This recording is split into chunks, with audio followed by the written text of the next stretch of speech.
My name's Dave DeBow, founder of MoneyPartnerFormula.com, and this show is built for everyday real estate investors who are actively doing deals and looking to scale using other people's money. So if you're an active real estate investor and you want to get featured on this show to talk about your own real estate and capital raising experiences, then just go to daveinterviewyou.com. Now let's get rolling with this episode, and remember to subscribe for daily interview content. All right, guys, welcome to Property Profits Podcast. I'm your host, Bryce Kaminsky, filling in for the fearless Dave Dubow. And if you've ever wondered how a young investor conquers the challenges of raising capital and turns low-priced properties into high-yield investments, today on the show, I have Ryan Dolliver on the show sharing his secrets on success in real estate. Ryan, welcome to the show. Thrilled to have you here. Thank you very much, Bryce. Yeah, we were talking a little bit before the show about attracting capital and how it's not about finding it, but rather attracting it. What do you do? Well, let's reverse a little bit. We'll touch on that in a minute, but how did you get started in real estate? People are always curious. So I've always been interested in investing. I find the idea of money working for you rather than you working for money to be fascinating. So specifically with real estate, I was chatting with one of my investor friends, Daniel, and he knew a guy named Mark Fentz who invested in real estate, and he connected me with him. And Mark then kind of took me under his wing and coached me and showed me all about different types of real estate and how the investing works and how to analyze deals. And then from there, Mark introduced me to a group called Wealth Genius. And yeah, they're like a educational platform, and ever since then, it's kind of exploded. So define exploded. How many properties? What type of portfolio are you carrying these days? Yeah, so I've just got the one property. It's a 6-unit property in Saskatchewan. It's in a town called Melville. Okay.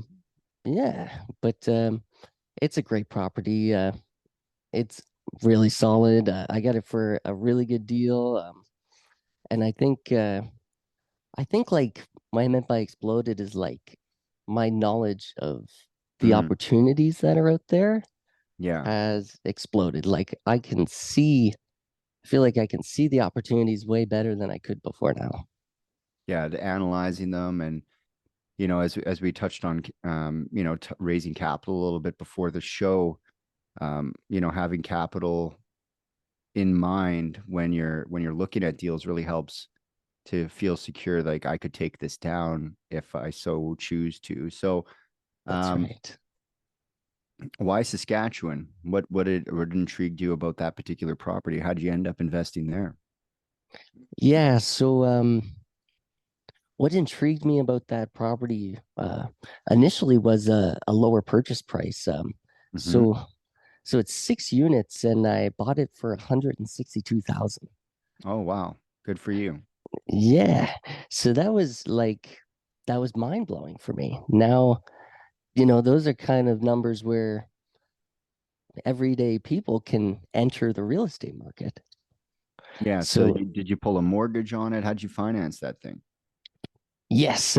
So financing was challenging. There was a lot of because the building is kind of older, and a lot of the lenders weren't super interested in that. But I was actually able to secure a mortgage with RBC. I gained a really good relationship with the mortgage specialist there, and I didn't have I don't have a big fancy truck or anything or any big loans, so they kind of looked at I have a good job and not that many toys, so they were willing to finance me.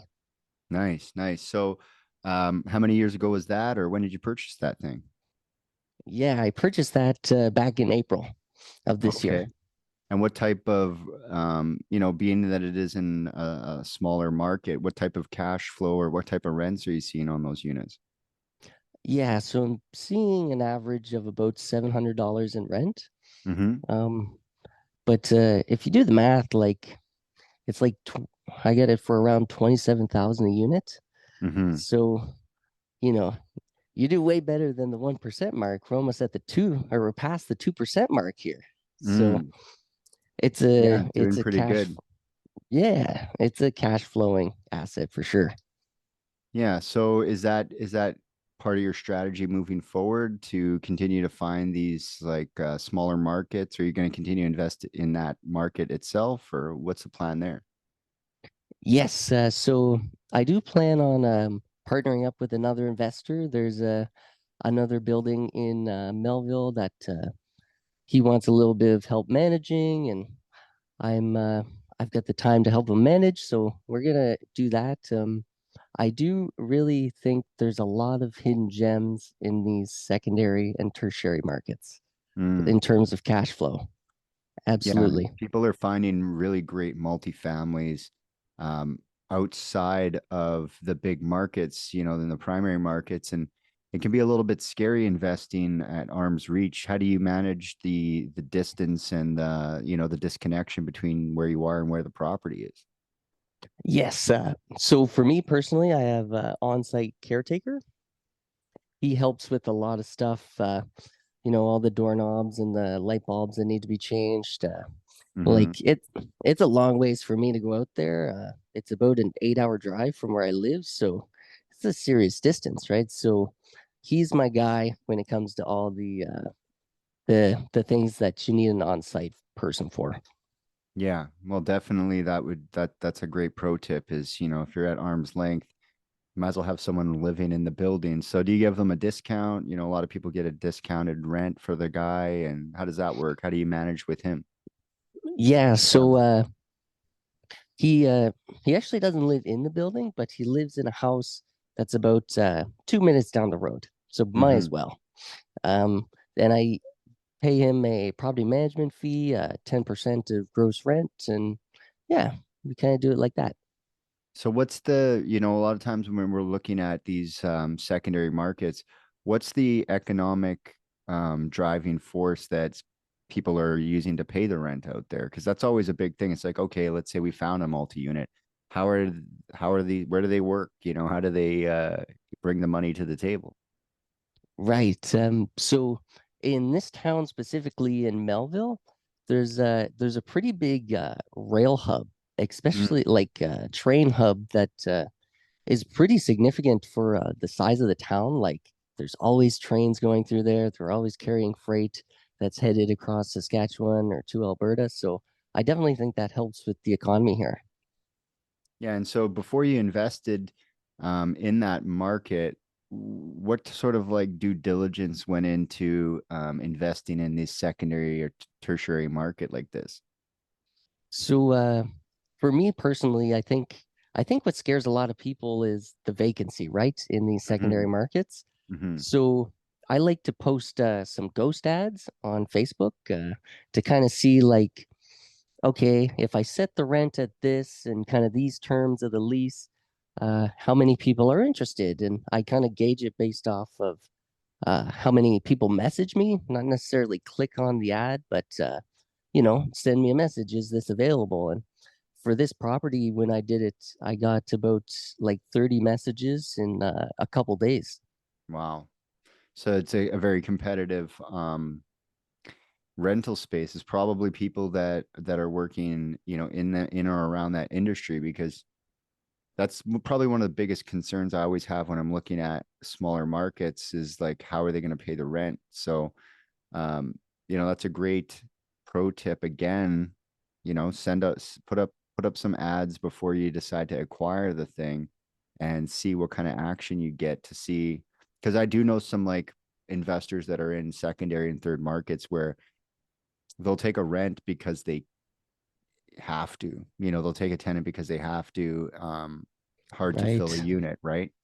And so that's a great idea. So, as far as real estate's concerned, Robert Kiyosaki calls this kind of your unfair advantage. What comes easily to you that other people might find difficult to do? What come? I think I think because of my age, I'm able to like I work consistently.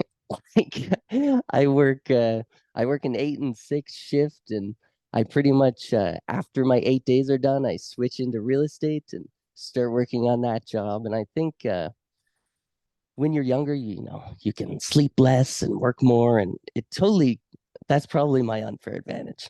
The youth, the unicorn blood, as they say. That's So, right. the other thing that I find really interesting, and this story gets told over and over again, is that you're in the split shift where you're like, what, 6 on, 6 off or something like that? Yeah, 8 days on, 6 days off. Yeah, so that gives you that runway to really dive in, because the 9 to 5er is constantly switching gears. It's like first gear, second gear, first gear, second gear, all week long.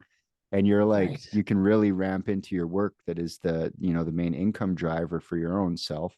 And then you can switch and really ramp into real estate over those next 6 days. So, people that are thinking about getting into real estate and maybe they're between jobs, find a 8-6, find one of the guys in town here. He was like on a 4-4, and that allowed him to really blow up his real estate relatively quickly, where he's able to actually leave his job. He kept it for the pat leave as he just had a kid, but then eventually said, you know what, that's enough, I don't need this anymore. But that extra time really did give him the advantage to really dive into real estate in between businesses. So, Absolutely. with all that you've kind of accomplished in the real estate so far, what would you say your biggest obstacle is now? My biggest obstacle now? That's a good question.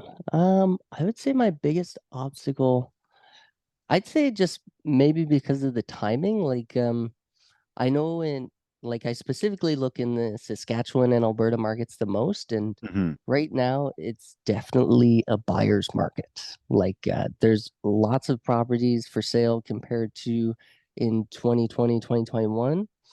And the challenge is finding all the money to fund all these deals because there's more good deals right now than there is capital to fund them. Yeah. Well, I mean, that was going to lead to my next question, is like, what are you doing right now to actually fund or raise the capital for these deals? Yes, so mostly I'm doing partnerships. I find you can do way more with partnerships, and when you start working with other people, you can really multiply the amount of deals you can do. There's a couple guys that I've gotten pretty close with in this group, Wealth Genius. Mm-hmm. And, I think a big way that I attracted some of these partners was posting on Facebook pretty frequently about what I'm doing in real estate. I love going on walkthroughs and checking out buildings and then posting on Facebook. And people are like, wow, that's really cool, Ryan. We should chat about it or have a Zoom call. And then we chat Mm-hmm. about it and talk about possibilities and where we could help each other. And I think that's probably the main way that I'm going to be able to fund most of these deals. Yeah, it's like really getting that exposure to the work you're already doing. There's a lot to be said about, the tree falls in the forest, and did you post a reel about it? Because otherwise you didn't chop it down. So That's I like right. I like your approach, because it is top of mind. People are watching. People don't. I think it's probably one of the most underestimated kind of lead sources, is just broadcasting what you're doing already. So, um, what have you found to be the most effective way to keep in touch with the investors that you already, the prospects for people and partners? The most effective way to keep in touch, I guess, very simply, it's Facebook Messenger. I Mm-hmm. mean, I'm very, like I said, I work pretty much consistently. So, when you get a message from a potential investor, I answer it right away. Mm-hmm. When they ask to have a meeting, I prioritize it. I switch my schedule around, and I really try to put 110% into my business and my business partners. And I find if you do that, they'll reciprocate with 110% as well. Interesting. So, when it comes to like deal finding, are you a find the deal and then get the money person, or do you prefer to have the capital lined up and then go looking for deals? I would say a little bit of both, but probably more go and find the deals. Hmm. I'm very boots on the ground. I'm always driving around like Alberta and Saskatchewan, checking out properties. Like I said, Melville is 8 hours away, so I pretty much drive all the way through Saskatchewan every time I go there. So I Mm, usually um, stop somewheres and walk a property and post about it, and then kind of attract the investors that way. nice, nice. So once you've attracted them to your position, walk us through how you present, deals to a possible investor. How do you go about doing that? Yeah, so I probably like if it's a brand new investor and I don't know them as much, I'd probably start with a discovery call, get to know them a little bit, find out kind of what type of investment they're looking for. You know, do they only invest in major markets? Do they invest in secondary markets? Hmm. Do they want fourplex? Do they want tenplex or more? And then usually once I get an idea for that, I'll make up an investor package, usually on Canva, and it kind of outlines like the numbers, where it's at, kind of me and my investing experience, and then I would present it to them, especially if they're interested, or ask them, maybe during a later call if they'd like to check out one of these deals, and yeah, probably go from there. You sound like you may have done this a few times. Where do you have your background? Because there's lots of different ways to learn it. Some people are the YouTube University. Where did you get your backing in, for instance, putting your presentation together? And you're using words like discovery calls. So this guy, if you're listening at home, sounds like he might have done this once or twice. Where's the background coming from? Um, I would say the background's coming from Wealth Genius. This educational platform is second to none. Like my coach, we meet every 2 weeks. There's a module every 2 weeks that talks about, we've gone over every aspect of real estate. Hmm. He, like, the wealth of knowledge I've accumulated from this program has been amazing. Absolutely. So we touched on the whole social media aspect. How do you use social media and these like walkthroughs and things like that to kind of build that like no trust so that people can actually message you? Because sometimes people are just posting to post. Is there any particular strategy that you're employing with your videos and your social media that you're finding to be most effective? I would say I'd say the most effective way to post is personalized videos. People like the front camera. Maybe I'm walking through a building and I'm kind of showing it as I do it, and people want to see who's taking the video. They want to see the person in Mm, front of the camera. That's kind of gives them that familiar feeling, and then it's like, okay, this guy's not a stranger anymore. He's Ryan. yeah, because I do notice a lot of times people will post on Instagram or something like that where it's like them walking the property and they're not even in it, and it's like, okay, that's cool, but like where's the guy, where's the girl, where's the person that's like actually doing this thing? Because it's like any realtor, or even when a realtor posts something and they're not in it, I'm thinking, okay, did they send their photographer down there? Is this just a canned video? Like what's going on here? So that's a great tip for those people that are thinking about posting, what they're doing out there. Is like, if you're going to post what you're doing, maybe you should consider being in the shot.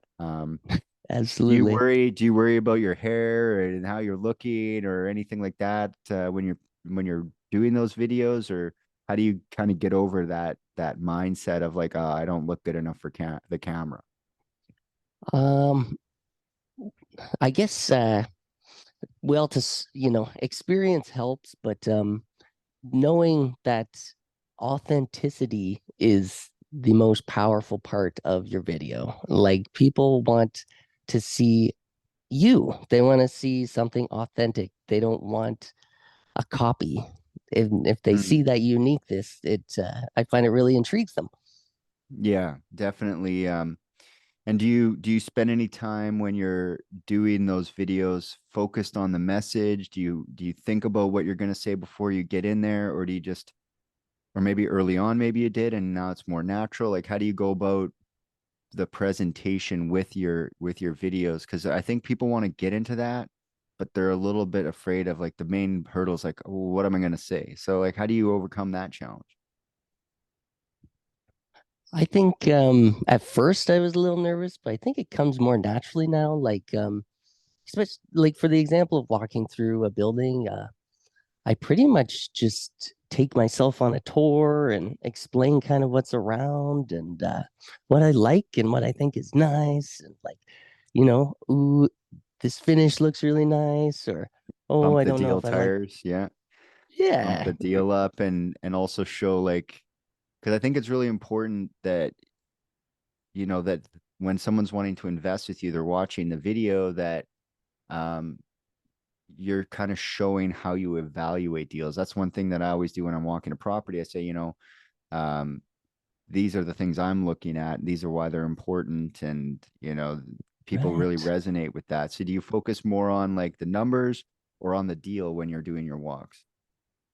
Yeah. So when I'm doing my walkthroughs, I look for areas of value the Mm, most, like and the cosmetic stuff is nice, but I definitely focus on things like structural and foundations and electrical, plumbing, the big ticket items first, and then I kind of look at the other things because that's what is really valuable in those deals is the roof over someone's head. the bricks and sticks of it, not like necessarily what type of flooring is in there, right? That's right. That's right.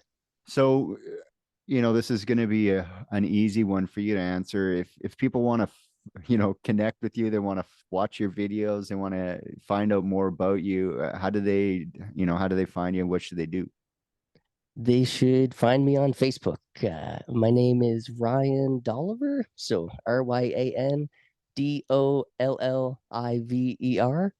and they can also find me on Instagram at Ryan's Real Estate and Investments. Um, yeah, and those are my main two platforms. Awesome, awesome. Well, I'm sure after that kind of master class in social media for some of us older guys like me, I think that'll be definitely some great advice and some great perspective on secondary and third markets, Ryan. I really appreciate your time. Yeah, thank you very much, Bryce. All right, guys, and until next time, we'll catch you on the next episode. Hey there, I really hope you enjoyed that episode. And as always, if you want to listen to more daily interview content, make sure you subscribe. And if you're an active real estate investor and you're doing deals and you'd like to get featured on this show, then just head over to daveinterviewyou.com. Now at moneypartnerformula.com, we help real estate investors to create a process for predictably getting capital so they can do more deals without relying on hard money lenders or the banks. We do this by building them a private capital marketing system. Now, if you want help turning yourself into a big money capital attraction machine, then book a call with our team to see how we can help. Just visit moneypartnerformula.com to find out more. All right, take care, and we'll see you on the next interview.